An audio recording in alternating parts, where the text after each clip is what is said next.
No notes or no prep statement here.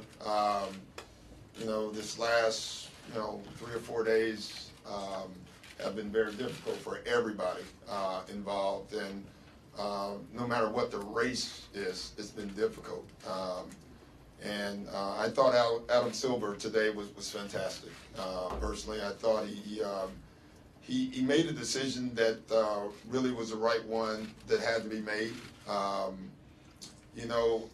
I don't think this is something that we rejoice in or anything like that.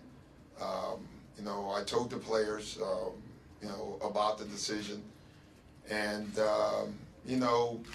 I think they were just happy that it was a resolution and it's over, at least the start of it to be. And other than that, I was just really proud of them. I've been proud of the players in the NBA overall. I've been proud of the ownership throughout the league. And I think we're all in a better place because of this. So I would like to open up to any questions. Doc, when you first sat down, you had Brad over here. You sat there and you had this big sigh of relief. Is that how you feel about things? Is that the way your teammates, your players also feel about it? This is finally behind us, and can you move forward now? Well, we can move forward. We have to. You always have to move forward. And I've said this before. Obviously, I've dealt with issues before. You learn over and over. That when something like this happens, with the burden of racism. It always falls on the person who has been offended to respond, and I've always thought that that's interesting. I felt the pressure on my players. Everyone was waiting for them to give a response, and I kept thinking, they didn't do anything, yet they have to respond. And so Adam responded, and I thought that was the sigh of relief that we needed. Is this over? No, it's not over. But it's the start of a healing process that we need, and it's the start for our organization, to try to get through this, and that's very important. I know we have a game, and I have given that some thought, obviously. But I do think this has been more important. And I think our players have done the best that they possibly could do in this situation. Question right here. Coach, did you at any time or your players realize that you were working for a man who held such racist views? And did you ever witness any outrageous behavior? No, I didn't. Obviously, we've heard stuff. You've heard all the other stuff. But listen, it hadn't happened to us. We hadn't seen it. So the answer would be no. And listen, I came here in good faith, and everything I've asked, they've allowed me to do. But then this happened, and there was proof.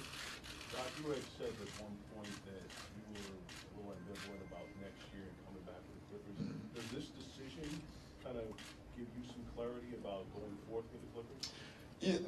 Listen, I haven't thought about it. I hadn't thought about leaving, staying. I just, and the main reason is, honestly, this should not be about me. This is about me and what I'm doing or want to do. I want to coach. I love coaching. I've enjoyed these guys. And other than that, really, I think Jim or someone asked that question, and honestly, I don't have an answer because I hadn't given it zero thought as far as that goes. The commissioner made it clear that he would like ownership to change with this team. Mm-hmm. And as uncomfortable as it might be to answer this question, do you think it would be best if Donald Sterling was no longer owner of this team for everyone? Well, I don't think it will be. I think that's been clear. I think Adams made that clear. Unless there's something different than a lifetime ban a lifetime ban's a lifetime ban. So I think that's already been decided. And yes, I do think that's the right decision. The next step is, where do we go? You know, you think about it, I'm coaching a team right now, and I actually don't know, you know, who to call if I need something, you know. And so the quicker that this is done, the better for everyone.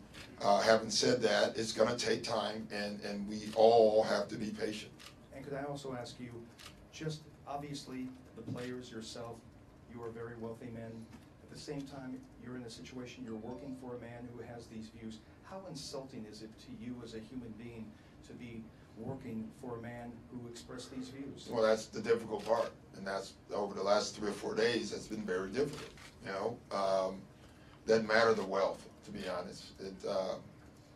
You could be making nothing.